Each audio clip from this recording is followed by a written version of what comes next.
네, 안녕하세요. 북한자임스 이정철입니다. 네, 오늘도 저희 분단 이슈 파헤치기 시작해 볼 텐데요. 네, 제 옆에는 항상 조 작가님 나와 있습니다. 안녕하세요. 네, 안녕하십니까. 조경일입니다.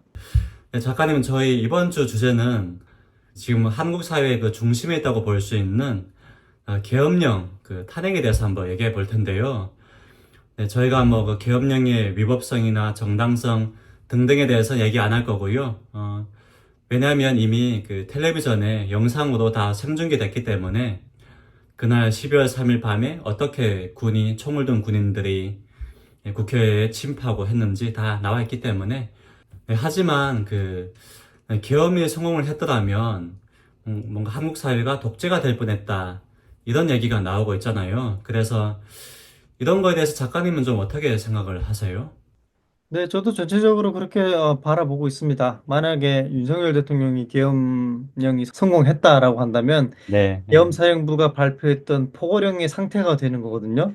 뭐 처단한다 등등의 내용이 예, 있었죠. 국회를 해산하고 정당 활동 일체 금지되고 집회 결사도 이제 금지가 되고 노동조합도 해체가 될 것이고 또 출판 서적도 계엄사의 허가를 받아야 하고 방송 물론 언론도 그렇고 또 불시에 사람들을 검문할 수 있게 하고 어길 시 불응할 시 처단한다. 이게 네. 계엄사가 발표했던 포고령의 내용이거든요. 이거 익숙하지 않아요? 딱 북한에서 하는 짓이거든요. 북한은 그렇게 얘기하지 않죠. 그냥 하고 있죠, 이미. 북한은 그냥 대놓고 가는 거잖아요. 네, 지금 네, 네, 네. 보령은 북한처럼 하겠다라는 건데 만약 그게 음, 성공했으면요, 저희는 이러고 있지 못했어요. 예, 정부에 대한 비판도 뭐 할 수가 없었을 테고, 뭐 간첩이나 마약이나 이런 얘기를 들었을 거고, 다른 시민들도 당연히 이제 정치적 표현의 자유가 제약이 됐겠죠. 그래서 정말 음, 끔찍할 뻔했다. 대한민국이 뭐 G7에 속하기도 하고, 뭐 초업저버가 되기도 하고, 또 사실상 선진국 국가이고 민주주의 지수가 굉장히 높고, 또 세계로부터 민주주의 상도, 인권 상도 여러 번 받았던 나라인데, 민주주의가 지금 불완전한 민주주의가 돼버렸으니까 이건 정말 끔찍한 상황이다. 예, 저는 우리가 기절초풍할 일이었다라고 생각합니다. 각종 보고서마다 보니까 그 한국의 민주주의 지수가 지금 하락을 하고 있다고 합니다. 네. 네, 말씀하셨듯이 사실 그날의 그 기억을 되살려 보면은 분명 영상을 통해서 TV 생중계를 통해서 총을 든 군인들이 네, 진짜 끔찍합니다. 네. 그걸 동원해서 계엄을 선포한 것인데 그러면 저희가 북한 독재 체제에서 살다가 왔잖아요. 네. 그 끔찍한 독재 체제가 무엇인지도 알고 있고, 탈북민으로서 그 끔찍한 독재 체제가 싫어서 한국에 온 건데, 그러면 작가님은 이 독재 체제의 문제점이 뭐라고 보세요? 여러 가지가 있겠지만, 네, 네. 우선 우리가 이런 이야기를 절대로 할 수 없다는 거죠. 북한 정부를 비판할 잡혀갑니다. 네, 수가 있고, 반동분자. 네. 그렇죠. 회색 분자, 반동 분자, 아주 음, 그냥 뭐 수용소로 끌려갔겠죠. 즉 정치적 의사표현을 할 수가 없죠. 절대로 정부를 비판할 수도 없고, 이동의 자유도 없고, 그냥 탄압받는 거죠. 예. 음. 세계로부터 단절된 채 다른 세상이 어떻게 살아가는지 알지도 못하고 살고 있잖아요. 야, 저희도 탈북해서 뭐 보니까 우리가 그동안 속고 살았구나 이렇게 되는 거잖아요. 솔직히 지금 치가 떨립니다. 네. 그게 북한인데 이번 사태를 보면서 제가 정말 마음이 아픈 게 진짜 뭐 너무 답답해요. 우리만큼은 북한에서 온 우리만큼은 이 계엄 사태에 옹호해서는 결코 안 됩니다. 포고령에 나왔던 것처럼 북한과 비슷해지는 상황이 되는데 그걸 우리가 옹호한다? 그러면서 자유를 이야기하고 민주주의를 이야기하고 북한 인권을 이야기한다? 그거는 위선자들이죠. 그래서 우리야말로 가장 계엄 선포에 대해서 반대하고 저항해야 하는 사람들이다라고 생각하는데 음, 정말 마음이 아프게도 네. 결국 일부 탈북 단체들이 기자회견하고 계엄을 옹호하고 그걸 계몽령이라고 옹호하는 걸 보면 저는 이건 자기 배반이다라고 생각해요. 작가님은 그러면, 네, 저도 사실 북한에서 온 탈북민만큼은, 네, 그러기 힘들죠. 네. 독재체제 문제가 뭔지 아는데, 작가님 북한에 살면서 그러면 나는 이 독재 체제에서 이 문제만큼은 정말 싫었다 하는 게 있었어요. 개인적으로도. 일단 북에 있을 때는 제가 뭐 어리기도 했지만 네, 지금 다시 기억을 되살려서 본다면. 북한 독재 체제의 가장 큰 문제는 그거예요. 사람들이 생각을 못 하도록 만드는 거예요. 아예 내가 무엇이 문제인가라는 생각을 못 하도록 만드는 게 저는 그 음, 독재 세뇌의 문제라고 생각하거든요. 물론 이제 자라면서 성인이 돼서 또 지금은 좀 더 다른 외부의 문물들을 많이 보다 보니까 사람들이 생각이 트기 시작했지만 그 전에는 아예 그냥 당연하다라고 생각하고 살았을 거예요. 그냥 음, 우리가 배고프고 이렇게 굶주린 이유는 미제 침략자들 때문이다. 뭐 이렇게 배웠잖아요, 우리가. 선전 교육을 받았죠. 네, 세뇌당하고. 예, 그게 이제 독재의 가장 큰 문제란 말이죠. 지금은 대부분의 북한 사람들이 막 이제 뭐 남한 영화나 외부의 문물들을 많이 봤기 때문에 현실에 대해서 판단을 하지만 그래도 입 밖에 말을 꺼내지 못하잖아요. 그게 제 음, 문제라는 말이죠.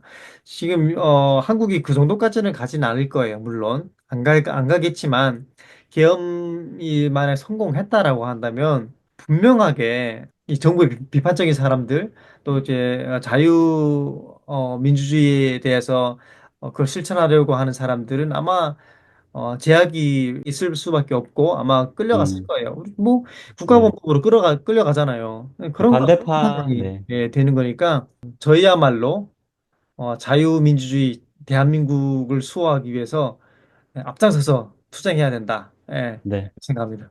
말씀하신 게 중요하고 맞는 게 북한의 역사를 보면은 김일성, 김정일, 김정은 때까지 반대파 숙청이 왔습니다. 네, 군인을 동원해서 갑산파, 연안파, 또 김정은 시대에 와서는 자신의 고모부였나요? 장성택도 공개 처형하고 또 자신의 이복형인 김정남까지 암살했죠. 그러니까 독재 체제에서는 자신의 반대하는 세력을 그냥 총을 둔 무력을 동원해서 다 처단하잖아요.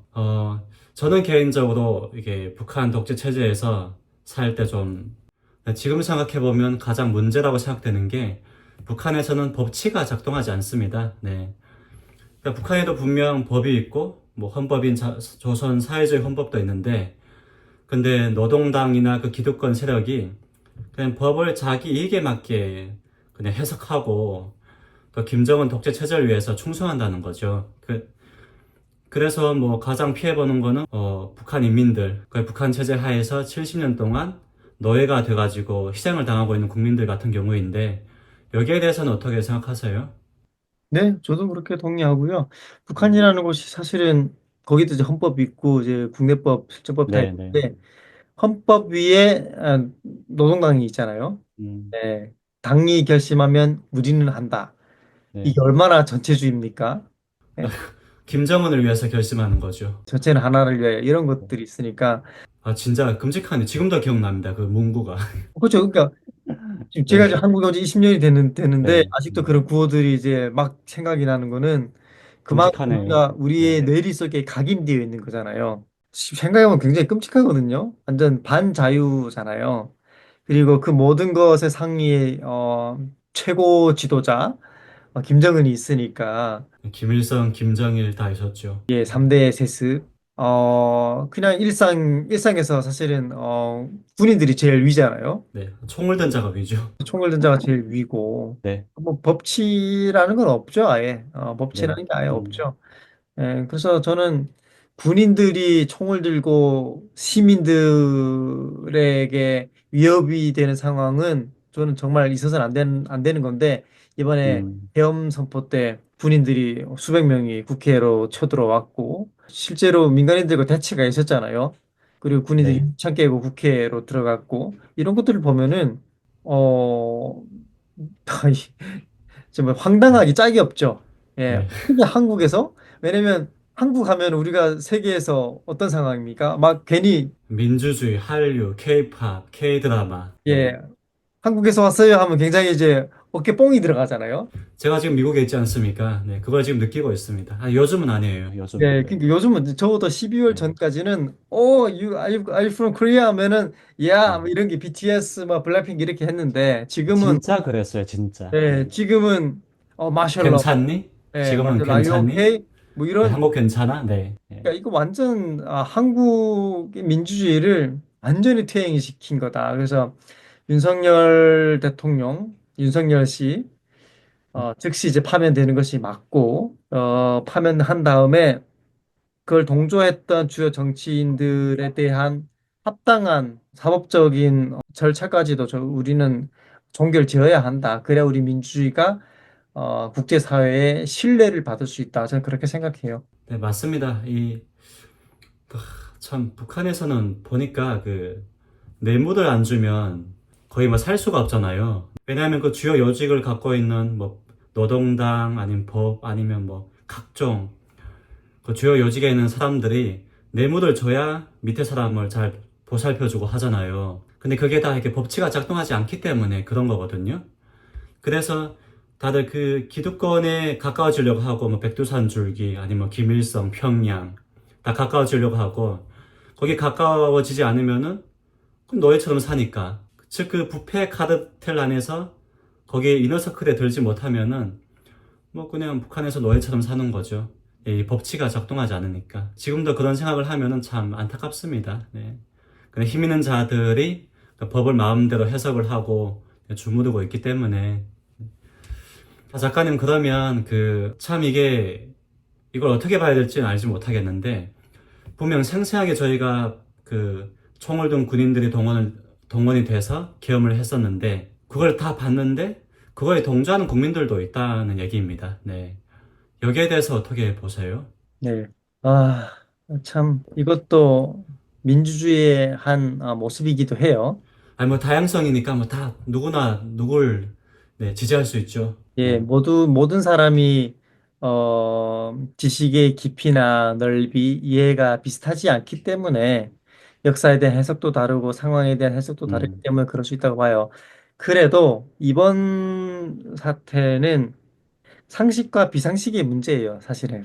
굉장히 단순해요. 음, 이 계엄을 동조하고 윤석열 대통령의 탄핵이 기각되도록 하는 사람들을 보면은 이들은 소수거든요, 사실은. 절대로 과반이 넘지 않습니다. 사실 과반의 국민들은 윤석열 대통령 파면을 이제 지지하고 있거든요. 그게 정상이니까. 예, 지금 비정상의 상태가 돼버렸잖아요. 그래서 저는 이 사람들이 전 두 가지 정도의 부류라고 보는데 이들이 왜 윤석열 대통령을 옹호하고 계엄령을 계몽령이라고 하는지 그러면서 자신들도 계엄령이 있었기 때문에 자기들이 계몽되었다라고 하는지 들여다보면 예, 네. 하나는 정말 민주주의에 대한 이해가 없는 사람들이에요. 민주주의에 대한 이해가 있었으면 자기들을 스스로 계몽의 대상으로 놓지는 않죠. 예? 그렇죠. 감히 민주주의에서 누가 누굴 계몽시켜요. 네. 국민이 주인인데. 윤석열이 우리를 계몽할 위치인가? 그 말이 안 되는 음, 거거든요. 예, 그런데 자기들이 계몽이 되었다라고 하면서 이건 계몽령이다라고 주장을 하는데 이건 정말 스스로가 마치 왕을 섬기던 신하들처럼 노예들처럼 자기들을 그렇게 이제 규정을 해버리는 건데 굉장히 저는 바보 같은 짓이다. 정말 우매한 사람들이다라고 생각하고 또 하나는 이익이 있기 때문이에요. 여러 가지 이익이 있겠지만 뭐 크게 보면은 만약에 정권 교체가 될 경우에는 자기들이 뿌린 게 있기 때문에 보복이 두려운 거예요. 왜냐면 윤석열 대통령이 바로 당선되고 나서부터 바로 지금까지 했던 게 야당 대표를 괴롭히는 것이고 야당 정치인들을 괴롭히는 것이었어요. 전례 없는 수백 차례 뭐 압수수색과 검찰 조사 등등등 뭐 끔찍하죠. 뿌린 게 있기 때문에 두려운 거예요. 그렇죠. 자기들이 이제 깜빡할 게 뻔한 거죠. 그러니까 이제 사활을 걸고 정당성, 명분, 뭐 역사 이런 거 두렵지 않은 것들이에요. 예, 이 사람들은 음, 그냥 당면한 이익에 눈이 멀어 있어요, 지금. 그래서 저는 이 네. 사람들이 비상식적으로 행동하는 거라고 생각해요. 음, 그래서 이건 정말 상식과 비상식의 문제다. 그리고 이거는 민주주의와 이 반민주주의의 문제다라고 생각해요. 말씀을 듣고 보니까 아까 이건 상식과 비상식의 문제다라고 얘기를 했잖아요. 그래서 저희가 민주주의 사회에서 총을 든 계엄을 보면서 어떻게 저걸 지지하지? 이런 의문을 던질 수 있는데 또 저희가 역사를 보니까 이 과거 일제시대에도 조선을 되게 착취하는 일제에 대해서도 동조하는 친일파가 있었고 또 과거 박정희, 전두환 독재 시대에도 또 또 그걸 지지하는 기득권 세력들이 있었습니다. 네. 그 독재에서 얼마나 많은 사람들이 민주주의를 위해서 희생을 당하든 말든 간에, 네. 그래서, 저 양심이 없지 않나? 라고 얘기할 수는 있어도, 뭐, 그렇게 살기로 그 선택을 한 분들인데 어쩌겠습니까? 그리고 또 북한에 가도, 북한에도 분명 그 독재 체제를 지지하는 기득권층이 있거든요. 그럼요. 어디 네. 가나 있어요. 예. 네. 그걸 통해서 어떻게 저 김정은 독재를 지지하냐 하는데, 네, 자기 이해관계가 얽혀 있으니까 그냥 정당화시키는 거죠. 네. 난 뭐 어쩔 수 없다. 뭐 이게 뭐 정의다. 네. 참 안타깝네요. 그래서 저는 아까 말씀하셨듯이 이 사태를 뭐 저 정쟁의 문제로 볼 게 아니고 그냥 그분들한테 한번 여쭤보고 싶어요. 독재 체제에서 살 건지 아니면 민주주의 국가에 살 건지. 네. 왜냐면 민주주의가 뭐 갈등을 이렇게 총을 든 군인들 동원해서 무력을 통해서 폭력을 통해서 풀라는 게 아니고 그냥 평화적으로 네, 경쟁을 해서 하라는 게 민주주의잖아요. 자, 마지막으로 작가님은 이 현 상황에 대해서 개인적으로 전반적으로 어떻게 보세요? 저는 네. 당연히 8대 0 전원 찬성으로 음, 윤석열 대통령은 파면될 것이다. 그렇게 생각합니다. 음, 그 외에는 방법이 없어요. 만약 논리적으로도 말도 안 되고, 이건 명분으로도 말도 안 되고, 이거는 역사에 기록되는 것이기 때문에 음. 윤석열이 계엄이 정당하다라고 할 수 있는 근거가 아예 없어요. 그런 주장도 많긴 하죠. 네. 뭐 만들어내기도 힘들 정도거든요. 그래서 당연히 파면이 될 것이고, 파면되면은 즉시 민간인 신분으로 바로 내란죄 적용을 해서 형사처벌을 받을 것이고, 감옥에 가게 될 것이고, 무기징역을 받아야 한다라고 저는 생각을 하고, 그렇게 돼야만 대한민국이 이제 안정이 될 거예요. 그렇지 음, 않다면 대한민국은 내전 상태로 들어간다. 그리고 어, 뭐 총까지는 모르겠지만 폭력이 서로 왔다 갔다 하겠죠. 맞습니다. 네. 그 탄핵에 반대하는 입장에서도 온갖 주장이 나오고 있는데, 근데 만약에 뭐 계엄이 정당화된다고 한다면 그냥 민주주의에서 다음부터는 그 총을 든 군인을 뭐 자기 마음에 안 들면 동원해서 네, 그 억압해도 된다라는 얘기잖아요. 네, 만약에 탄핵이 기각된다면 그러면 더 이상 뭐 법치를 지키면서 이 토론과 수기를 통해서 갈등을 해소할 필요가 없는 거죠. 그냥 힘 있는 자가 그냥 폭력이 네, 수단이 되는 시대가 오는 거죠. 만약 윤석열 대통령이 계엄이 정당하다라고 탄핵이 이제 기각이 되면은 어떤 상황이 발생하냐? 다음 정권도 야당이 말 안 들으면 계엄 선포하면 돼요. 그럼 나라가 망하는 거 아니에요? 계속 이런 걸 경험할 수 없잖아요. 대통령이 하기 뭐 마음대로 하는 거예요. 그러니까 이건 정말 이러면 안 되잖아요. 웃기잖아요. 음, 예. 그리고 만약에 윤석열 대통령 탄핵이 기각이 되고 그래서 이게 계몽령이다라고 하게 된다면 우리는 이렇게 이야기할 수 있죠. 김정은이도 그러면 계몽하고 있는 건가? 아니 음. 하는 짓 똑같거든요. 인민들이 사상 단련해야 되고 사상으로 이제 무장되어야 하고 미제의 그런 노골적인 이런 공격들, 노골적인 이런 것들을 우리가 깨어나서 총폭탄이 되어야 한다. 이렇게 얘기하는 게 사실 계몽령이거든요, 이게. 그렇게 선전을 하고, 그럼 북한이 하는 짓을 비판할 수가 없죠. 그러니까 이게 음, 얼마나 말이 안 되느냐 이거죠. 그래서 빨리 즉시 파면해서 감옥에 보내야 된다. 저는 그렇게 생각합니다. 중요한 걸 얘기하셨는데, 또 듣고 보니까 저도 기억이 납니다. 네. 북한에서는 그 독재자에 대해서 무오류의 존재, 절대 잘못할 수 없다. 네. 그래서 인민들을 뭐, 계몽시키고 교육시키고 사상으로 무장시켜가지고 체제 충성하게 해야 된다. 이거잖아요. 진짜 이런 얘기를 하다 보니까 또 그동안 잊고 있었던 것들이 하나하나 이게 기억이 나네요. 그래서 이게 참 양심이 있다면 북한에서 독재체제 그 참혹함을 경험을 했다면 어떻게 창성할 수 있지 하는데 근데 북한에서 오신 분들 중에서도 이 계엄에 대해서 동조하고 또 탄핵을 반대하는 분들도 있거든요. 이거는 좀 어떻게 봐야 될까요? 네. 예, 사실은 제가 그게 이제 가장 이제 화가 나고 답답하고 음, 그런데 최근에 일부 탈북 단체들, 탈북 단체장들이 기자회견을 했더라고요. 그리고 북한 인권 단체죠. 예, 네. 북한 인권 단체들, 그리고 또 탈북민 출신 국회의원도 있잖아요. 국민의힘에 음, 기자회견을 열어서 또 다른 북한인권 단체들과 함께 탄핵이 기각돼야 한다라면서 계엄을 옹호하는 기자회견을 하던데 비참하죠. 음, 이 사람들은 전부 다 자기 배신의 정치를 하는 거거든요.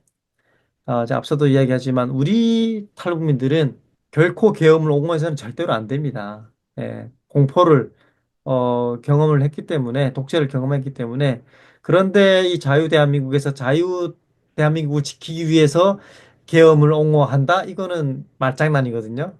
말장난이고 자기 정체성에 대한 배신이라고 생각해요.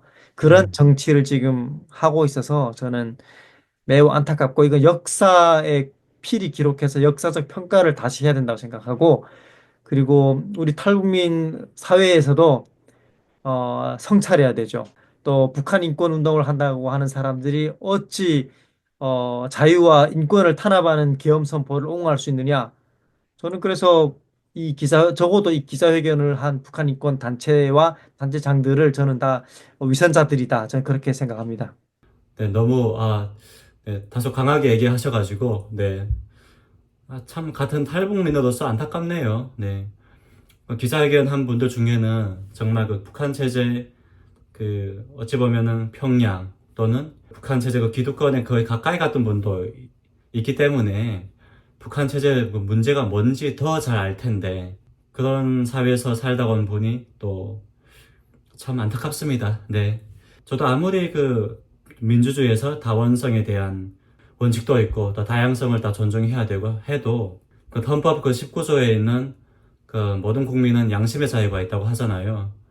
그래서 그 양심의 그 근거에서 생각을 해 본다면 아니 그 생생하게 다 영상을 통해서 공개된 그 계엄을 어떻게 참 100번 양보해서 그 야당이 국정 마비시키고 내가 뭐 어떻게 국정 운영을 할 수 없게 했다 해도 그런 거를 폭력을 사용하지 말고 북한처럼 하지 말고 토론을 통해서 하라는 게 민주주의잖아요. 그래서 대한민국과 북한이 다른 것인데 이걸 어떻게 또 설명을 해야 될지 말이 안 나옵니다. 그러니까 너무 황당해서 이제 말이 안 나오는 네, 거거든요. 이게 네, 양심이라고 이제 말씀하셨는데 정말 이게 다른 말로는 이제 상식이거든요. 양심 있는 사람들은 상식을 지키는 사람들이에요. 근데 이거 상식과 비상식의 문제잖아요. 이건 지금. 그러니까 그 양심을 버리고 자기 밥그릇 이익만 챙기고 있는 상황이다. 예, 그렇게 저는 이 상황을 좀 보고 있습니다. 네. 저희가 그 독재 체제 그 참혹함을 경험하고 온 탈북민으로서 네, 독재 체제가 문제가 뭔지 한번 얘기해 봤습니다. 네. 네, 오랜만에 그 북한 체제에 대해서 한번 생각해 보니까 되게 열받네요. 네. 끔찍하고, 네. 네. 네, 작가님 오늘 말씀 감사합니다.